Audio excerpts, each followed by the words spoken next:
भगवान राम की जन्मस्थली अयोध्या वैसे तो राम की जन्मस्थली से पूरी दुनिया में जानी जाती है, लेकिन इसी अयोध्या में जब आप आएंगे तो आपको अयोध्या के मठ मंदिर, अयोध्या की गलियों में बंदरों को जरूर देखेंगे। और इन्हीं बंदरों को अयोध्यावासी बजरंग बली का स्वरूप भी मानते हैं, उनको पूजते भी हैं। लेकिन भगवान राम की नगरी महज भगवान राम की जन्मस्थली के तौर पर ही नहीं जानी जाती, बल्कि जीव मात्र के पालनहार के तौर पर भी जानी जाती है। अयोध्या में कोई भी इंसान भूखा नहीं सोता, ऐसी मान्यता है। जो भी राम नगरी रहेगा वह भूखा नहीं सोएगा, चाहे वह इंसान हो या फिर जानवर। भगवान राम की नगरी में अनेकों जगह संत सेवा, साधु सेवा, निर्धन सेवा होती है। लेकिन आज हम आपको बताएंगे रामनगरी के बंदरों के बारे में। तो चलिए जानते हैं। वैसे तो कलयुग में हनुमान जी को राजा माना जाता है और बंदरों को हनुमान जी का स्वरूप माना जाता है। रामनगरी में प्राचीन काल से यह परंपरा चली आई है कि यहाँ का कोई भी प्राणी भूखा ना सोए। इसके लिए जगह जगह पर लंगर चलाए जाते हैं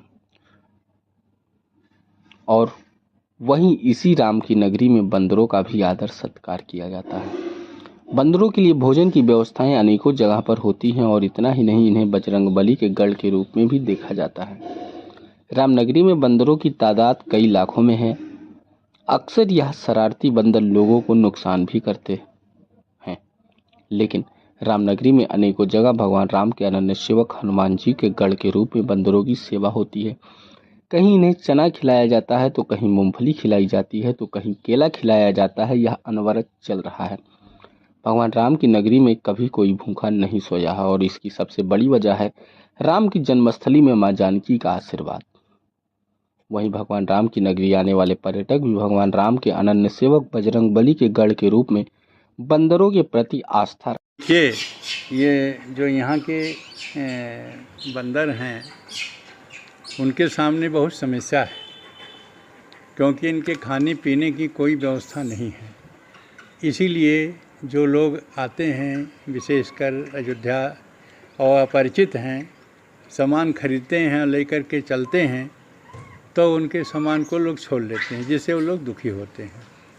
और छोड़ लेते हैं इसलिए कि उनके पास कोई खाने के नहीं है, तो अपने पेट भरने के लिए करते हैं। इन्हीं एक जीव हैं जो अयोध्या में, जिसके पास कुछ साधन नहीं है। इसलिए मैंने सोचा कि जो हमारे पास के बंदर हैं, यहाँ रहते हैं, उनको कुछ न कुछ दिया जाए। इसलिए चना, गेहूँ, बिस्कुट, ये सब इनको खिलाता हूँ और इस उद्देश्य से ये रक्षा करते हैं ये हमारे अयोध्या की। आप देखें, जब बम यहाँ छोड़ करके चले गए थे तो बंदर के माध्यम से उसका पता चला, जिससे कि वो बम नहीं दगा और बंदर ने उसको खोल दिया था, जिससे उसको पकड़ा जा सका और उसको निरस्त किया गया। इसीलिए ये रक्षा भी करते हैं और साथ ही साथ रक्षा के साथ साथ ये जीव एक ऐसे हैं जो हम लोग मानते हैं, सभी लोग जो बाहर वाले मानते हैं कि हनुमान जी के रूप हैं। इसलिए हनुमान जी के रूप में उनको पूजा करते हैं और उनको बहुत लोग ऐसे हैं जो खिलाते हैं।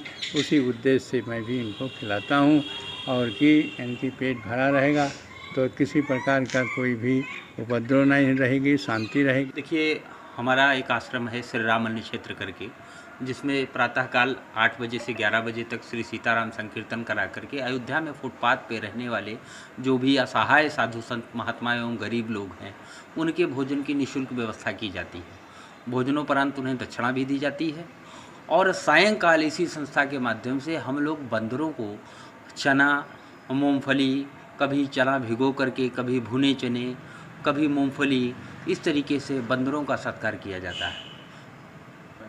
ये देखिए लगभग 40 वर्षों से ये व्यवस्था चल रही है, दोनों व्यवस्थाएं सुबह अन्य। देखिए वास्तविकता ये है कि अयोध्या में भोजन की कोई कमी नहीं, कोई ऐसी मान्यता है कि यहाँ कोई भूखा नहीं सोता है, लेकिन बंदरों के लिए देखा गया कि कहीं कोई व्यवस्था नहीं थी। पूरे अयोध्या क्षेत्र में, परिक्षेत्र में कोई व्यवस्था बंदरों के लिए नहीं थी।